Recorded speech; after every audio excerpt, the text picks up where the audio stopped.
Nanti pasti ngomongnya, Bapak, aku nih pacarannya cowoknya begini, Pak, nyebelin, Pak, tolonglah kayak gini ke bapaknya. Percaya sama gue, lihat aja ntar.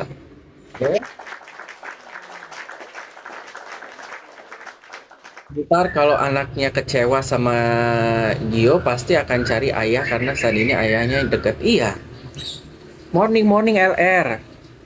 Makanya Dokcin 2 harian ini membaca banyak berita di mana-mana RO dibilang katanya mengadopsi anak. Jadi Dokcin mau dengerin ya, si bapak advokat Sinting ini ya, yang garis kerasnya si SW nih ya. Pak, ada kalanya gue juga setuju sama SW, Pak. Bapak advokat ya. Ada kalanya saya juga tidak setuju sama RO. Tapi kalau Bapak diwawancarai selama 10 menit, semua tentang kasusnya SWRO, Bapak tidak ada sedikit sama sekali namanya menjunjung memvalidasi usahanya RO. Bapak kelihatan banget kalau Bapak juga benci sama RO. Semuanya itu kesannya dari nolnya Bapak tuh menganggap ya Bapak Jainuddin ya wahai yang pansos dalam kasusnya ROSW ini, Bapak itu seolah-olah bahwa semuanya dari nol, SW itu sendiri tidak butuh peran namanya RO, bahwa RO tuh Bapak anggap seperti tidak ada, bahwa merupakan celak di dalam case ini. Itu yang dinamain advokat, makanya nggak pernah naik-naik jabatannya kan. Ya, kita perdengarkan nih Bapak advokat gila ini ngomong ya.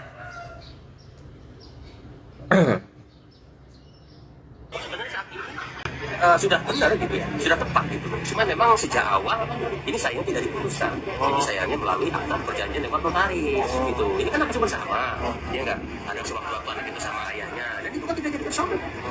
Ya, cuma sekarang yang menjadi pertanyaan, apakah sejauh ini Ruben pernah melakukan kegiatan ke sekolah? Kan nggak ada masalah kalau menikahkan kan?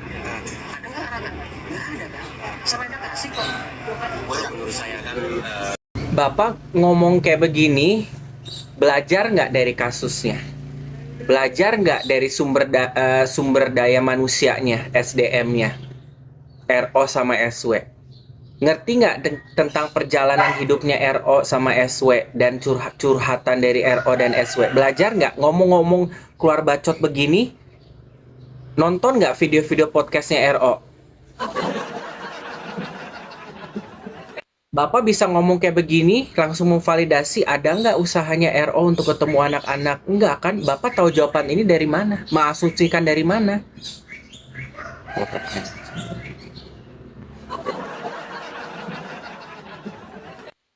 RO pun di mana-mana udah cukup jelas dia ngomong. Saya berusaha, tapi saya tahu karakter anak saya. Kalau misalnya RO datang ke rumah, main grebek ke rumah aja, udah tahu model moncongan istrinya modelnya kayak begitu. Nyonya nyonya nyonya nyonya nyonya nyonya. Birokrasi, udah gitu banyak tentara di rumah itu. Terutama rumah itu ya dibangun dari tanah sampai bentuk-bentukannya jadi, itu RO ada di sana kenangan semua, dia tidak mau. Udah cukup dia mentalnya rusak.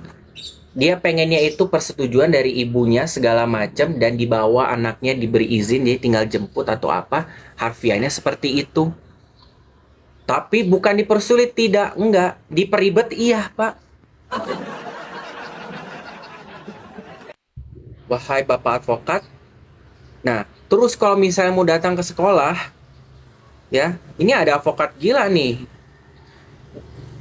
Pergi ke sekolah, dia bisa aja datang ke situ. Tapi apakah secara mentalnya anak-anak mereka mau bapaknya tiba-tiba datang, sementara yang satu anaknya punya sifat baperan, yang satunya punya sifat namanya mellow. Bapak juga ngomong gini harus tahu sifat anak-anaknya RO dan SW seperti bagaimana. Nggak usah jauh-jauh Pak. Effortnya aja sampai akhirnya bisa untuk direalisasikan ketemu di mana? Di bandara. Kita kalau ngomongin 2026. Kalau kita ngomongin 2025 ada yang pas balet itu juga diawasin sama siapa selama pertemuan di lomba baletnya Tania Talia. CEO kan muter-muter. Seenak jidat ngomong kayak begini Bapak. Bapak jangan asal-asal ngomong aja mentang-mentang advokat terus Bapak membawa jangan bawa-bawa alma mater advokatnya deh Pak, malu-maluin. Udah gitu Bapak ngomong gini di lokasi persidangannya RO yang kemarin. Berarti Bapak kepo kan, datang menepis hal-hal yang perlu. Itu memang ada effortnya RO, dan nyata Bapak tuh seolah-olah kayak yang tahu gitu, semua ini tidak ada.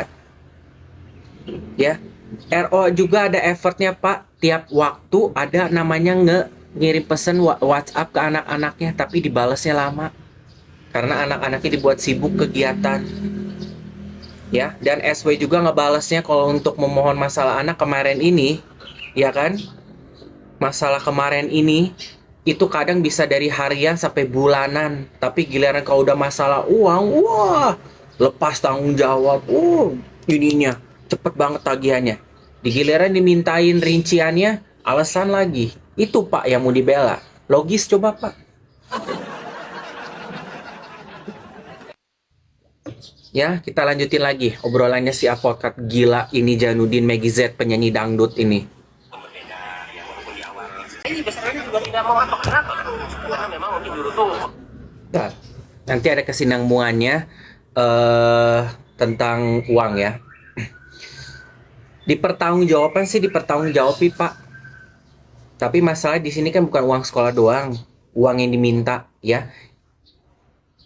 Mau ngirim uang mah bisa aja Pak, tapi maaf, yang dia keluarkan uangnya tidak ada ditransparasikan ke RO. Masalah anak update-nya bagaimana, biayanya bagaimana, butuhnya apa lagi. Nihil Pak, nggak ada. Dimintain rincian itu cuma kalau misalnya pas bagian reimburse doang. Aduh, gift is suspended. Kenapa kok gue gak dapat suspended gift sih? Bentar, the notice is unclear. I still not sure why I got this restriction. Does not contain mention the nota. Ini pasti ada yang siapa yang nge-report live gue? Siapa yang nge-report live gue? Gue mau nanya. Gue lagi ngebuka ini. Ya, ngebuka tentang masalah tabir pembicaraan ini. Kalian jangan cemen ya. Nyali kayak nyali tai kuku ya, nge-report live gue. Ya. Ya sok-sokan nge-report gue live gue. Kalau nggak suka lu ngomong, ketik. Nggak usah pakai di-report live gue. Ya, gue lanjutin. Masalah uang RO pasti akan lanjut, tapi diminta clear masalah tentang biaya bagaimana sekolah anak aja nggak pernah dijawab. Ya, RO wajar dong kalau misalnya punya kecurigaan bahwa ini duitnya bener nggak lari ke sekolah anak-anak. Ini bener nggak duit yang keluarin ini untuk anak-anak, untuk kebutuhan yang penting. Ya wajar, akhirnya dari lama-kelamaan minta untuk komunikasi anak semakin susah. Oke, kita sama-sama ya, kita persulit satu sama lain. Karena apa? Maaf, itu tidak ada di dalam pengadilan persetujuannya. Persetujuannya hanya sesama dengan advokat, ya kan? Dengan notaris dan pengacara, ya, persetujuan rundingan berdua. Jadi kalau misalnya ada namanya tidak berjalan kondusif ya karena persetujuan berdua, ya itu haknya RO untuk berhenti dulu sementara. Kan lu punya duit katanya, nggak butuh 200 juta. Live aja lu waktu itu mungkin masih kenceng-kenceng ya, katanya 30 menit. Ya lu cover aja dulu, jangan diprotesin. Ya. Oke, gua kasih bahasa yang lanjut. Tidak pernah namanya SW meminta 200 juta. SW nggak pernah minta 200 juta. Bapak tahu dari mana? Bapak ada di sana, Pak. Yang meminta untuk namanya perundingan di luar hukum untuk apa namanya negosiasi satu sama lain, itu SW yang minta dan RO menyetujui juga. Oke, akhir tidak di ranah hukum. RO juga sendiri menyerahkan ke SW mau bagaimana pembiayaan, pembagian hak asuh anak, bagaimana waktunya, harta yang dipengenin apa. Jelas-jelas dari harta RO aja sok, daripada ambil satu yang di Cilandak ambil dua, yaitu sama yang di Rempoa, ya kan, jadi sama-sama dua. Ini bapak ngomong serasa dia tuh kayak tahu orang dalam. Bapak tahu nggak 200 juta itu kan hasil perundingan berdua, Pak. Sekarang gue tanya, kalau bapak ngomong ini sesuai dengan kemampuan ya, Pak ya.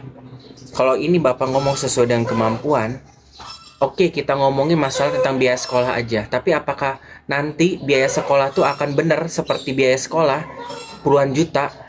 Seorang SW nggak mungkin hanya meminta segitu, menolak namanya duit pas-pasan. Pasti akan menolak duit namanya di ujung-ujungnya jadi ratusan juta. Ini aja 200 juta, Pak. Per bulannya aja bisa mencapai lebih dari 200 juta yang RO apa namanya detail dari SW jadi 280 juta bahkan sampai 283 juta per bulan sampai sebegitu. Ini kita ngomongin yang udah dikasih besar aja, Pak, disetujuin. Yang paling 1 bulan doang, paling mungkin 1-2 bulan yang 200 juta pas, itu juga kayaknya nggak pas. Bahkan SW juga pernah bilang pernah di bawah, tapi kan tetap ratusan juta, Pak. Terus sekarang Bapak mau bilang namanya kasih semampunya aja, nggak ada untuk SW, Pak. Ngasih yang seikhlasnya semampunya itu bukan permainan SW. SW itu yang mau bergelimang harta, Pak. Diri furniture aja maksa rumah. Dan SW sendiri mengaku bahwa permintaan saya itu memang tidak selalu mudah untuk direalisasikan. Gimana masalah per bulannya? Nggak mau rugi lah SW. Ya, ini ada lagi nih. Mematuhi putusan itu dan terkait ekonomi itu juga masih rancu kan, ya bisa dilakukan gugatan apa salah satu pihak itu untuk memperjelas duduk perkaranya dan apa yang dia dapat. Salah satu pihak memperjelas duduk perkara. Lu pikir ini kasusnya orang lain versus orang lain, Pak? Bapak Jainuddin MZ, penyanyi dangdut, ya? Ini kasusnya berdua, ya dua-duanya makanya harus duduk berdua. Makanya ada sidang hak asuh anak, makanya ada hakim mediator karena mereka diberikan tugas dua-duanya. Yang dikumpulkan kemarin kedua belah pihak juga clear. Masa satu pihak ini masalahnya suami istri yang pernah nikah. Ada juga anak perebutan hak asuh anak, Pak. Kalau mau pansos itu belajarin dulu beritanya. Komen apa gue itu? Masalah anaknya terima nggak ngeliat seorang ibunya di situ. Bapak tahu gak ibunya gimana sih, Pak? Apakah ada anak yang hatinya bisa menerima ketika seorang ibunya digituin? Bapak lihat ibunya modelannya bagaimana, Pak? Speknya, Pak? Astagfirullahaladzim.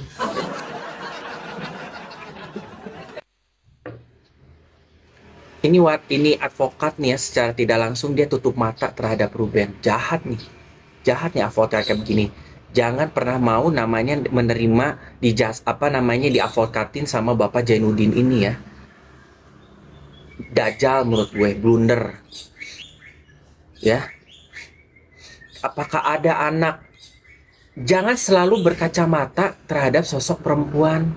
Jangan selalu membela namanya sosok perempuan yang kalian anggap bahwa salahnya perempuan itu pasti benar. Itu namanya kalian itu rasis, seksism. Ya, seksism kalian itu. Kayak begitu.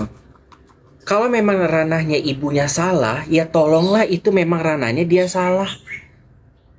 Ya. Jangan begitu. Yang dibela memang perlu dibela. Kalau perempuannya memang dia adalah rusak, ya kita harus perbaiki, jangan dibela. Ketika cowok sama cewek yang berantemnya ini memang yang benar peliknya adalah cewek, lu mau ngebela kayak begitu, Pak? Bapak harus ngeliat dari dua sisi. Bapak menganggapan bahwa siapa yang tidak inilah. RO-nya bagaimana perasaannya, Pak? Bapak tahu kelakuan di dalam rumah tangganya seperti bagaimana mereka. Kejelekan-kejelekan SW seperti apa yang dia lihatkan di selama live yang tidak senonoh. Oke lah ngomongin di dalam internal keluarga. Tapi Bapak juga harus nonton dong, jangan menutup mata live-nya. Ya, live yang dicontohkan ibunya untuk dilihat sama anak-anaknya secara langsung, secara publik. nggak tahu lagi tingkah lakunya. Bapak tahu kalau SW kalau udah marah sama anaknya dia gini. Bapak tahu itu. Bapak tahu sejarahnya gimana bisa tiba-tiba punya Thalia. Bapak tahu pengurusan anaknya di belakang layar bagaimana. Makanya temenan sama SW, jangan sosok pansos. Temenan sama RO, itu namanya advokat yang bener.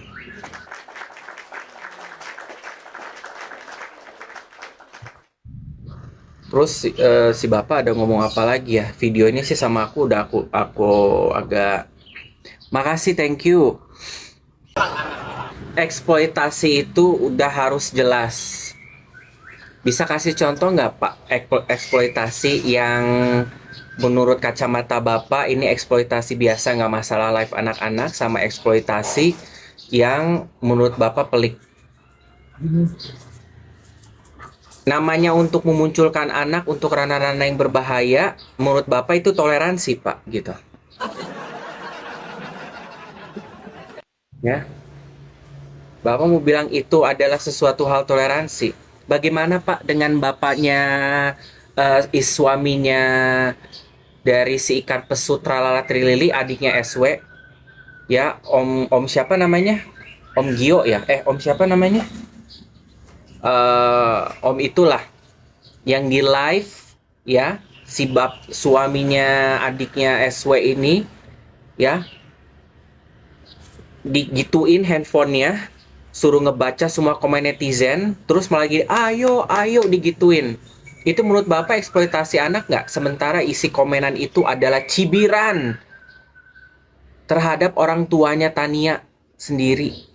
Ya karena yang digituin handphonenya ditodong itu kan ke si Tania. Dan omongan-omongan juga yang entah nggak tahu juga itu ngehina ke Tania apa enggak. Dan diginiin, ayo baca, ayo omong, ayo ke netizen begitu. Itu eksploitasi anak apa bukan Pak? Coba saya mau tanya.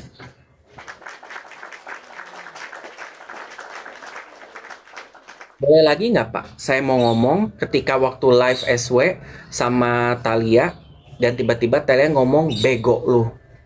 Langsung Thalia yang tadinya mau keluar langsung langsung SW harus ketawa dengan ketawa-ketawa kayak itu eksploitasi bukan Pak? Gue tanya.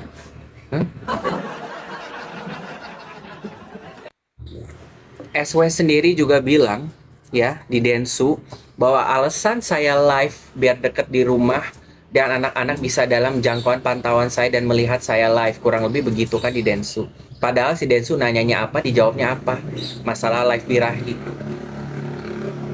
Bapak bisa tolong pelajarin nggak live-live-nya rekaman SW yang ada di media sosial semua potongan-potongannya, tingkah pola perlakuannya CEO terhadap SW dan SW ke CEO yang kemungkinan disaksikan oleh anak-anaknya ya, dan kemudian juga live yang dibarengin antara SW CEO Tania Thalia lagi makan endorse me pada saat itu CEO lagi di endorse me, CEO marah-marah ke netizen, diam kalian kok nggak tahu apa-apa, diam ya gitu kan, marah-marah. Dan tidak ada tindak lanjutan dari si SW, malah diem aja. Apakah itu bukan eksploitasi anak Pak? Saya tanya.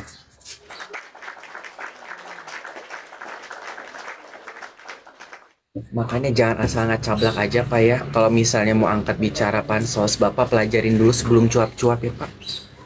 Gitu ya.